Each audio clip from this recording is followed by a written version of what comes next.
ಎಲ್ರಿಗೂ ನಮಸ್ಕಾರ. Welcome back to my channel happy home maker. ಇವತ್ತಿನ ವಿಡಿಯೋದಲ್ಲಿ ನಾನು ಈರುಳ್ಳಿ ಬೆಳ್ಳುಳ್ಳಿ ಏನು ಉಪಯೋಗಿಸಿದೆ ಸೂಪರಾಗಿ ಟೊಮೆಟೊ ಸಾರನ್ನು ಹೇಗೆ ಮಾಡೋದು ಅಂತ ನಿಮ್ಮ ಜೊತೆಗೆ ರೆಸಿಪಿನ ಶೇರ್ ಮಾಡ್ತಾ ಇದ್ದೀನಿ. ನೀವು ಒಂದು ಸಲ ಟ್ರೈ ಮಾಡಿ, ಸಖತ್ತಾಗಿರುತ್ತೆ. ಸೊ ಬನ್ನಿ ಮಾಡಲಿಕ್ಕೆ ಸ್ಟಾರ್ಟ್ ಮಾಡೋಣ. ಮೊದಲಿಗೆ ಒಂದು ಪ್ಯಾನಲ್ಲಿ ಒಂದು 4 ಚಮಚದಷ್ಟು ನಾನು ಕೊಬ್ಬರಿ ಎಣ್ಣೆನ ಹಾಕ್ಕೊಂಡಿದ್ದೀನಿ. ನೀವು ಬೇರೆ ಯಾವುದಾದ್ರೂ ಎಣ್ಣೆನ ಹಾಕ್ಕೋಬೋದು, ಅಂದರೆ ಕುಕ್ಕಿಂಗ್ ಆಯಿಲ್. ಸೊ ಇವಾಗ ನಾನು ಅದರಲ್ಲಿ 5 ರಿಂದ 6 ಬ್ಯಾಡಗಿ ಮೆಣಸನ್ನು ತೊಗೊಂಡು ಸ್ವಲ್ಪ ಫ್ರೈ ಮಾಡ್ಕೊಳ್ತಾ ಇದ್ದೀನಿ. ಈ ಮೆಣಸು ಅಷ್ಟೇನು ಖಾರ ಇರಲಿಲ್ಲ, ಹಾಗಾಗಿ ನಾನು 5 ರಿಂದ 6 ಮೆಣಸನ್ನು ತೊಗೊಂಡಿದ್ದೀನಿ. ನೀವು ನಿಮಗೆ ಹೇಗೆ ಖಾರ ಬೇಕು ಅದ್ರ ಮೇಲೆ ಅಡ್ಜಸ್ಟ್ ಮಾಡ್ಕೋಬೋದು, ಸರಿನಾ? ಸೊ ಇವಾಗ ಫ್ರೈ ಮಾಡಿದಂತಹ ಮೆಣಸೇನಿದೆ ನಾನು ಸಪ್ರೇಟಾಗಿ ತೆಗೆದಿಟ್ಕೊಳ್ತಾ ಇದ್ದೀನಿ.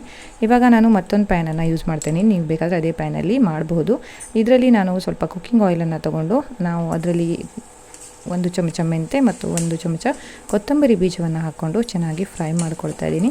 ಇದು ಒಂದು 6 ರಿಂದ 10 ಸೆಕೆಂಡ್ ಫ್ರೈ ಮಾಡಿದ ಮೇಲೆ ನಾನು ಇದಕ್ಕೆ 2 ಚಮಚದಷ್ಟು ಜೀರಿಗೆಯನ್ನು ಹಾಕ್ಕೊಳ್ತಾ ಇದ್ದೀನಿ. ಸೊ ಜೀರಿಗೆ ಹಾಕಿದರೆ ಇದ್ರ ಒಂದು ಫ್ಲೇವರ್ ತುಂಬ ಚೆನ್ನಾಗಿ ಬರುತ್ತೆ. ಹಾಗಾಗಿ ಇಲ್ಲಿ 2 ಚಮಚದಷ್ಟು ಜೀರಿಗೆನ ಹಾಕ್ಕೊಂಡು ಚೆನ್ನಾಗಿ ಫ್ರೈ ಮಾಡ್ಕೊಳ್ತಾ ಇದ್ದೀನಿ. ಇವಾಗ ನಾವು ಸ್ವಲ್ಪ ಇದಕ್ಕೆ ಕರಿಬೇವನ್ನು ಸೇರಿಸ್ಕೋಬೇಕು. ನಾನು ಇಲ್ಲಿ 1 ಎಸಳಿನಷ್ಟು ಕರಿಬೇವನ್ನು ತೊಗೊಂಡ್ಬಿಟ್ಟು ಕೈಯಿಂದನೇ ಸ್ವಲ್ಪ ಮುರಿದು ಹಾಕ್ಕೊಳ್ತಾ ಇದ್ದೀನಿ.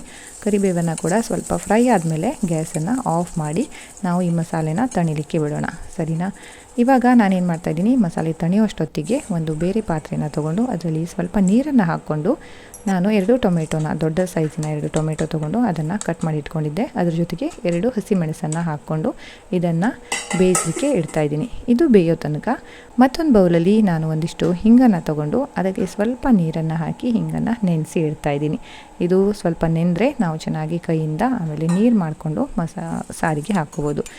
ಈ ಕಡೆ ಮತ್ತು ನಮ್ಮದು ಮಸಾಲೆ ತಣ್ಣಗಾಗಿದೆ, ಅದನ್ನು ಮಿಕ್ಸಿಯಲ್ಲಿ ಹಾಕಿ ಪುಡಿ ಮಾಡ್ಕೊಳ್ತಾ ಇದ್ದೀನಿ. ಅಷ್ಟರ ತನಕ ಟೊಮೆಟೊ ಚೆನ್ನಾಗಿ ಬೆಂದಿದೆ. ಈಗ ಇದಕ್ಕೆ 2 ಚಮಚದಷ್ಟು ನಾನು ಇಲ್ಲಿ ಬೆಲ್ಲನ ಹಾಕ್ಕೊಳ್ತಾ ಇದ್ದೀನಿ. ಇದು ಆರ್ಗ್ಯಾನಿಕ್ ಬೆಲ್ಲದ ಪೌಡರ್. ಇದು ನಿಮ್ಮ ಹತ್ರ ಯಾವ ಬೆಲ್ಲ ಇದೆ ಇದನ್ನು ಹಾಕ್ಕೊಳ್ಳಿ. ಇದ್ರ ಜೊತೆಗೆ ನಾನು ಹುಳಿಯ ನೀರು, ಅಂದರೆ ಹುಳಿನ ನೀರಲ್ಲಿ ನೆನೆಸಿಟ್ಕೊಂಡಿದ್ದೆ, ಅದನ್ನು ಕೈಯಿಂದ ಚೆನ್ನಾಗಿ ಕಿವುಚಿ ಹಾಕ್ಕೊಂಡಿದ್ದೀನಿ. ಇದಾದಮೇಲೆ ರುಚಿಗೆ ತಕ್ಕಷ್ಟು ಉಪ್ಪನ್ನು ಹಾಕೋಣ.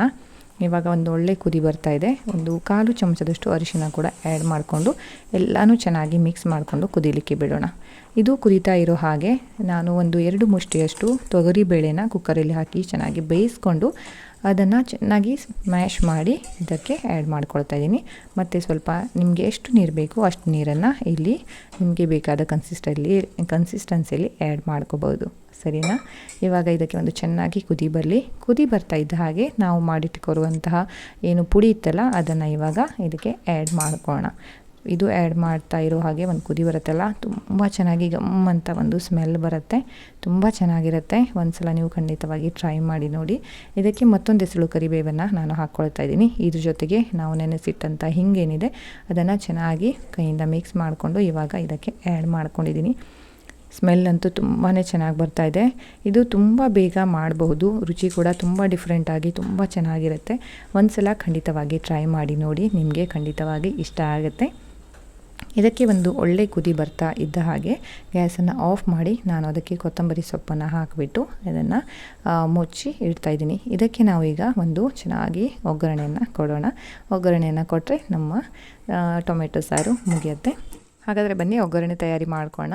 ನಾನು ಒಗ್ಗರಣೆಗೆ ತುಪ್ಪನ ಹಾಕ್ಕೊಂಡಿದ್ದೀನಿ. ನೀವು ಎಣ್ಣೆ ಬೇಕಾದರೂ ಹಾಕ್ಕೋಬೋದು. ತುಪ್ಪ ಹಾಕ್ಕೊಂಡ್ರೆ ಒಂದು ತುಂಬ ಚೆನ್ನಾಗಿರೋ ಟೇಸ್ಟ್ ಮತ್ತು ಸ್ಮೆಲ್ ಕೂಡ ತುಂಬಾ ಚೆನ್ನಾಗಿ ಬರುತ್ತೆ. ನಾನು ಇದಕ್ಕೆ 1 ಚಮಚದಷ್ಟು ಸಾಸಿವೆನ ಹಾಕ್ಕೊಳ್ತಾ ಇದ್ದೀನಿ. ಸಾಸಿವೆ ಆದಮೇಲೆ ಅರ್ಧ ಚಮಚದಷ್ಟು ಜೀರಿಗೆನ ಹಾಕ್ಕೊಳ್ತಾ ಇದ್ದೀನಿ. ಹಾಗೆ 1 ಮೆಣಸನ್ನು ಹಾಕ್ಕೊಂಡ್ಬಿಟ್ಟು 1 ಎಸಳಿನಷ್ಟು ಕರಿಬೇವನ್ನು ಹಾಕ್ಕೊಳ್ತಾ ಇದ್ದೀನಿ. ಇಷ್ಟೇ. ಇದನ್ನು ಚೆನ್ನಾಗಿ ಫ್ರೈ ಮಾಡ್ಕೊಳ್ಳೋಣ. ಅಂತ ಸ್ಮೆಲ್ ಬರ್ತಾ ಇದೆ. ಈ ಒಂದು ಒಗ್ಗರಣೆನ ನಮ್ಮ ಸಾರಿಗೆ ಹಾಕಿದರೆ ರುಚಿಕರವಾದ ನಮ್ಮ ಟೊಮೆಟೊ ಸಾರು ರೆಡಿ ಆಗುತ್ತೆ. ಖಂಡಿತವಾಗಿ ಸಖತ್ತಾಗಿರುತ್ತೆ. ಒಂದು ಸಲ ಟ್ರೈ ಮಾಡಿ ನೋಡಿ. ಇವಾಗ ಒಗ್ಗರಣೆ ಹಾಕೋಣ. ಒಗ್ಗರಣೆ ರೆಡಿ ಆಗಿದೆ.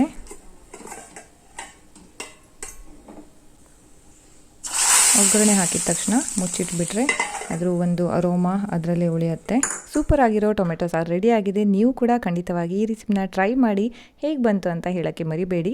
ಈ ವಿಡಿಯೋ ಇಷ್ಟ ಆದರೆ ಲೈಕ್ ಮಾಡಿ. ನನ್ನ ಚಾನಲನ್ನು ಇನ್ನೂ ಸಬ್ಸ್ಕ್ರೈಬ್ ಮಾಡಿಲ್ಲ ಅಂದರೆ ದಯವಿಟ್ಟು ಸಬ್ಸ್ಕ್ರೈಬ್ ಮಾಡಿ. ಬೆಲ್ ಬಟನ್ನ ಪ್ರೆಸ್ ಮಾಡೋಕ್ಕೆ ಮರಿಬೇಡಿ. ಮತ್ತೊಂದು ವಿಡಿಯೋದೊಂದಿಗೆ ಸಿಗೋಣ. ಅಲ್ಲಿವರೆಗೆ ನಮಸ್ಕಾರ.